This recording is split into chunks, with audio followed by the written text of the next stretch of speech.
Hello, welcome. Dr. Sushma Singh this side. Today in Unit 23 WTO, GATT, GATS, Capital and Human Flows, we are going to start our lecture with the topic World Trade Organization WTO origin.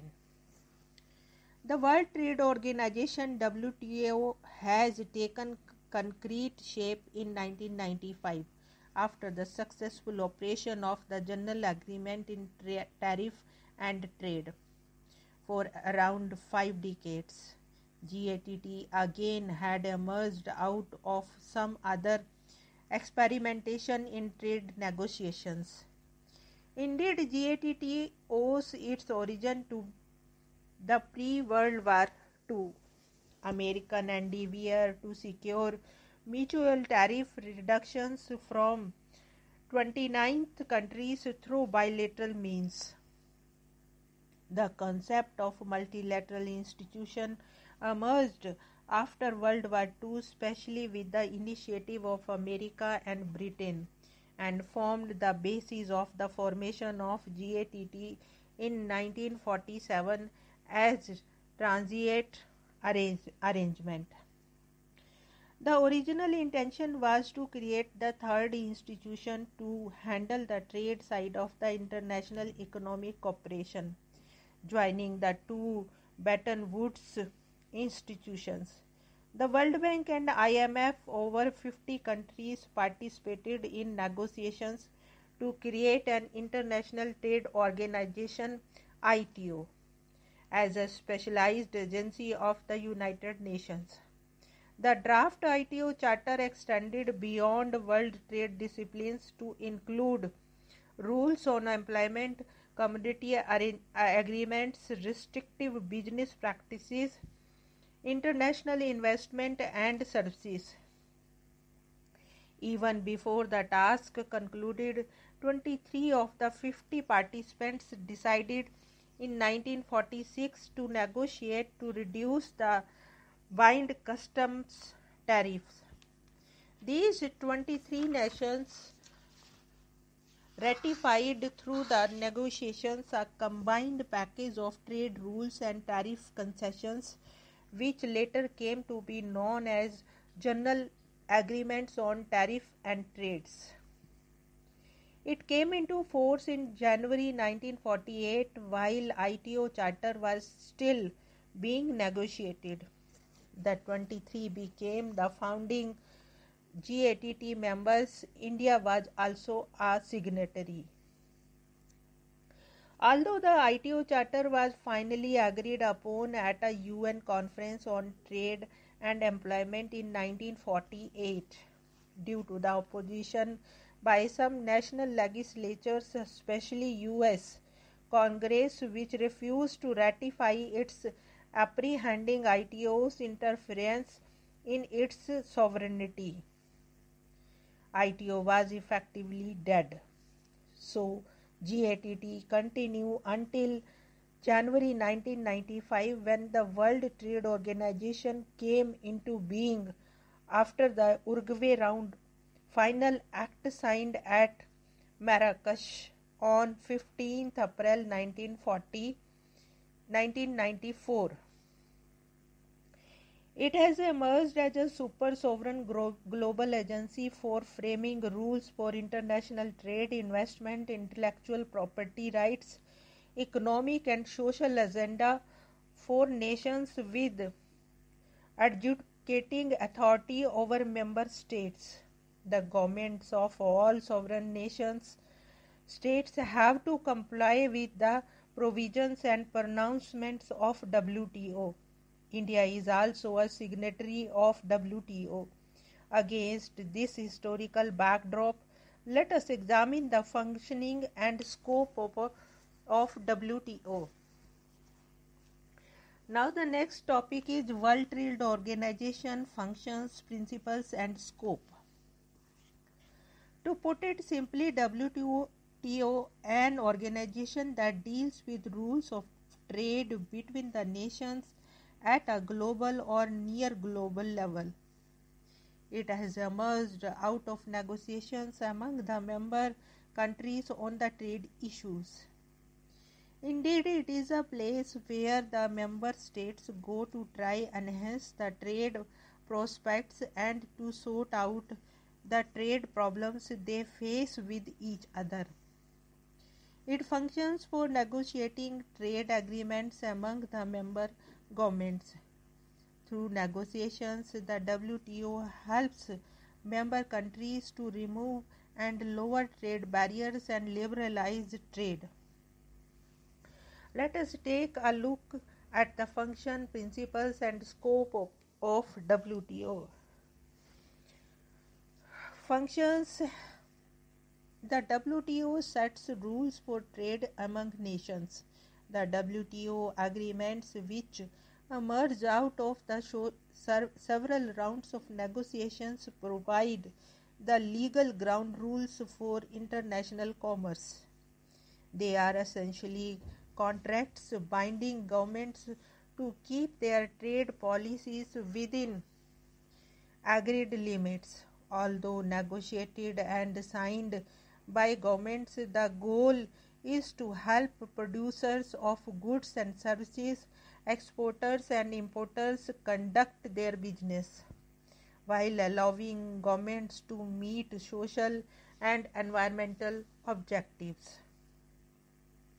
WTO also helps settle disputes related to trade. Most of the government agreements in the WTO system often need interpretation. At times, differences take place among the trading partners on the interpretation of agreements. There are also conflicts in trade interest. The most harmonious way to settle these differences is through some neutral procedure based on the agreed legal foundation. WTO aims to settle all disputes with laid down procedures. The second is principles of the trading system. As WTO sets the rules for trade, it has developed sets of agreed principles for this purpose. Indeed, WTO agreements are based on certain fundamental principles. These may be described as follows. Trade without discrimination. This principle has two aspects to it. Most favored nation (MNF) under WTO agreements, no country can normally discriminate among its trading partners. When some special favors are given, for example, the most favored nation MFN treatment, the same favor is normally to be thrown at all the other WTO members, even though it sounds like a contradiction. In essence of it implies that each member treats all the other members as most favored trading partners. Second, the national treatment. This implies that the imported and locally produced goods should be treated equally, at least after the foreign goods have entered the market. The same should apply to foreign and domestic services and to foreign and local trademarks, copyrights and patents. To WTO, opening markets can be beneficial, but it also requires adjustments. The WTO agreements allow countries to introduce changes gradually through the progressive liberalization. Developing countries are usually given a longer term to fulfill their obligation.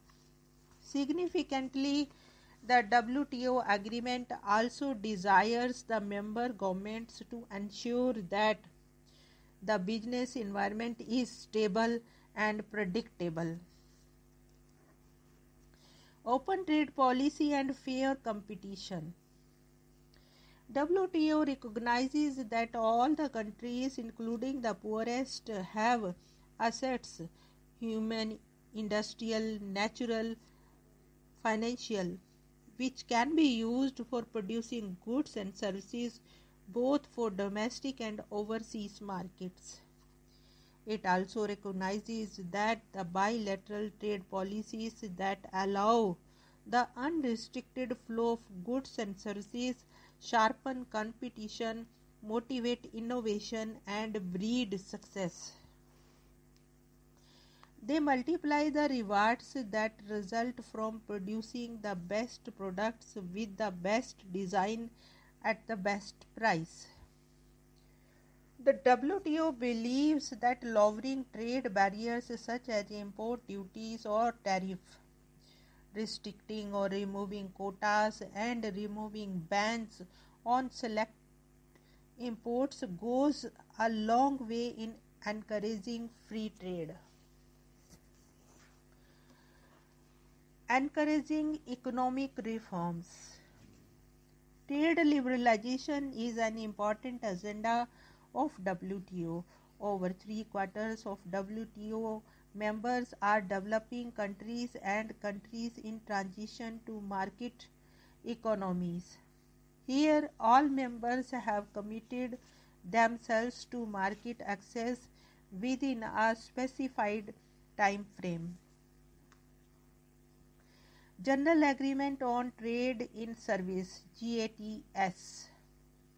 Earlier agreements tends to concentrate on goods, but increasingly the areas expanded to services such as banking, telecommunications, postal services, tourism, transportation, waste disposal, oil and gas production, and electricity.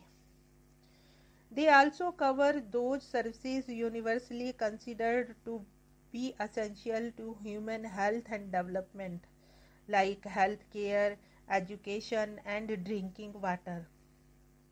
GATS was established in 1994 as a part of Uruguay Round. It is known as bottom-up agreement because it is based on countries listing the sectors they will open up for liberalization. GATS negotiations and WTO like to project GATS as a very flexible agreement from which the countries may completely exclude certain sectors. Unfortunately, in reality, the GATS text is very ambiguous in terms of what is covered by its rules and what is not.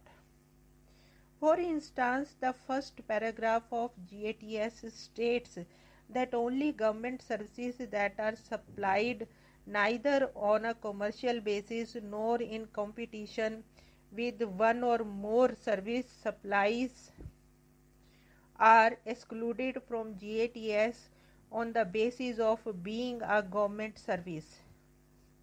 Most government services like health care, education, and energy involve some public-private mix and might therefore be subjected to GATS rules. Such government services could be challenged for violating WTO rules. The next point is scope. The WTO agreement covers goods, services, and intellectual property. The Uruguay Round of Multilateral Trade Agreement that forms the foundation of WTO covers the following three broad areas of the trade agreement.